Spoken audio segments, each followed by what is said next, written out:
नमस्कार। आज हम अमेरिकी सुप्रीम कोर्ट के एक हालिया और कह सकते हैं काफी महत्वपूर्ण फैसले पर थोड़ी गहराई से बात कर रहे हैं। हाँ, द गार्डियन में इस पर एक अच्छा लेख आया है। बिल्कुल। और ये फैसला जो है ये निचली अदालतों के जजों की शक्ति से जुड़ा है, वो जो राष्ट्रव्यापी आदेशों पर रोक लगाते हैं ना। हाँ, नेशन वाइड इंजंक्शन। और इसका सीधा ताल्लुक पूर्व राष्ट्रपति ट्रंप के एक एग्जीक्यूटिव ऑर्डर से भी है। तो मामला है ट्रंप बनाम कासाइंक। जी। और जैसा लेख में भी इशारा है, ये सिर्फ अप्रवासन या वो बर्थ राइट सिटीजनशिप का तकनीकी मुद्दा नहीं है। नहीं, उससे ज्यादा है। असल में ये है कि जुडिशल पावर और एग्जीक्यूटिव पावर, इनके बीच जो एक तनाव रहता है ये उसको दिखाता है। सही। तो आज हम द गार्डियन के इस विश्लेषण से जो मुख्य बातें हैं उन्हें समझने की कोशिश करेंगे। बिल्कुल। किसका असल मतलब क्या निकलता है? तो सबसे पहले मुख्य खबर पर आते हैं। सुप्रीम कोर्ट ने 6-3 के बहुमत से, मतलब काफी क्लियर मेजॉरिटी से, निचली अदालतों की इस शक्ति को सीमित कर दिया है।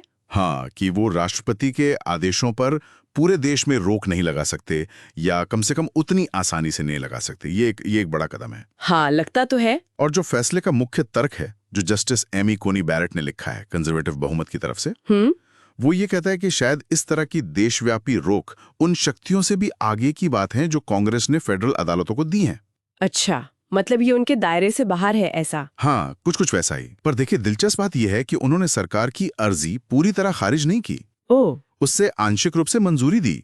कहा कि ठीक है, रोक लगेगी, पर सिर्फ उतनी ही जितनी उस केस के जो वादी हैं, जो पिटिशनर हैं, उनको राहत देने के लिए जरूरी हो। यानी मतलब रोक सिर्फ उस केस से जुड़े लोगों पर लागू होगी, पूरे देश पर नहीं। बिल्कुल, पूरे देश पर एक साथ नहीं। शायद उनका तर्क ये है कि अदालत का काम स्पेसिफिक केस देखना है, पॉलिसी बनाना नहीं। लेकिन फिर वो जो निचली अदालतों का एक रोल रहा है एग्जीक्यूटिव आदेशों की संवैधानिकता को चैलेंज करने का, वो कमजोर नहीं होगा इससे? यही तो बहस का मुद्दा है। बहुमत का मानना है कि ये सही तरीका है, लेकिन आलोचक कह रहे हैं कि इससे एग्जीक्यूटिव पावर पर एक जरूरी चेक, एक नियंत्रण कमजोर हो सकता है। अच्छा, यहाँ एक और बात साफ करनी जरूरी है जो द गार्डियन के लेख में भी है। हाँ, कोर्ट ने ट्रंप के उस मूल एग्जीक्यूटिव ऑर्डर पर कुछ नहीं कहा है ना? वो जो बर्थ राइट सिटीजनशिप वाला था। नहीं, बिल्कुल नहीं। उसकी संवैधानिकता पर कोई टिप्पणी नहीं की। वो बड़ा सवाल अभी भी वैसे का वैसा ही है। तो उस आदेश का भविष्य भी तय नहीं है? नहीं, बिल्कुल तय नहीं है। हाँ, इस फैसले की वजह से वो आदेश कम से कम अगले 30 दिन तक तो लागू नहीं हो सकता। पर उसके बाद क्या होगा ये देखना पड़ेगा। और ये मामला सीधा सीधा जुड़ा है 14वें संशोधन से। हाँ, जो सिटीजनशिप क्लॉज है। जी, जिसने वो कुख्यात ड्रेड स्कॉट फैसले को पलटा था। और 1898 के वोंग किम आर्क केस के बाद से ये सिद्धांत स्थापित है कि अमेरिका में पैदा होने वाले लगभग सभी बच्चों को नागरिकता मिलेगी। तो इतने पुराने और स्थापित सिद्धांत को चुनौती देना ही अपने आप में बड़ी बात है। बिल्कुल। और जाहिर है, जैसा आपने कहा कि बहस है, तो इस फैसले पर सिर्फ सहमति तो नहीं होगी, लेख में असहमति का भी जिक्र है। हाँ, और काफी तीखी असहमति है। जस्टिस केटानजी ब्राउन जैक्सन ने तो अपने डिसेंट में इसे कानून के शासन के लिए एक अस्तित्वगत खतरा कहा है। ओ माय गॉड, अस्तित्वगत खतरा? हाँ, existential threat to the rule of law. और जस्टिस सोनिया सोटोमेयर ने भी बहुत कड़े शब्दों का इस्तेमाल किया। इसे कानून के शासन का मजाक कहा। ये तो बहुत मजबूत भाषा है सुप्रीम कोर्ट के जजों के बीच। बिल्कुल।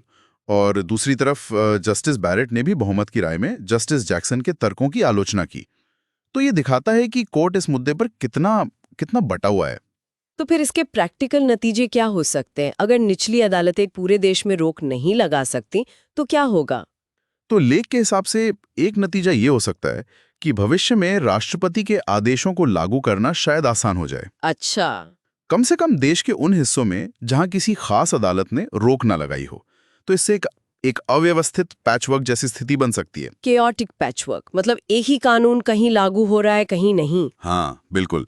एक ही संघीय कानून देश के अलग अलग हिस्सों में अलग अलग तरीके से लागू हो, ये तो कई नई प्रॉब्लम खड़ी कर सकता है। तो मतलब ये सिर्फ एक प्रोसीजरल बदलाव नहीं है, ये असल में राष्ट्रपति की शक्ति को बढ़ा सकता है। ऐसा लगता तो है। जो मुख्य बात निकल कर आ रही है वो यही है कि ये फैसला न्यायिक निगरानी और कार्यकारी शक्ति के बीच का जो संतुलन है उसे शायद एग्जीक्यूटिव के पक्ष में थोड़ा झुका रहा है। लेकिन जैसा हमने पहले कहा, वो जो बड़ा संवैधानिक सवाल है बर्थ राइट सिटीजनशिप का, हाँ, उसका जवाब अभी नहीं मिला। वो अभी भी अनसुलझा है। बिल्कुल, वो लड़ाई अभी बाकी है। तो ये फैसला हमें एक बड़े सवाल के सामने खड़ा कर देता है कि ये जो जुडिशियल रिव्यू है, न्यायिक समीक्षा, इसकी सीमाएं क्या होनी चाहिए? हाँ, खासकर जब मामला ऐसे एग्जीक्यूटिव ऑर्डर्स का हो जिनका असर पूरे देश पर पड़ता है। और कैसे ये संवैधानिक सिद्धांत समय के साथ बदलते हैं या बदलने चाहिए? ये कुछ ऐसे सवाल हैं जिन पर यकीनन आगे भी बहुत बहस होगी और नजर रखनी होगी।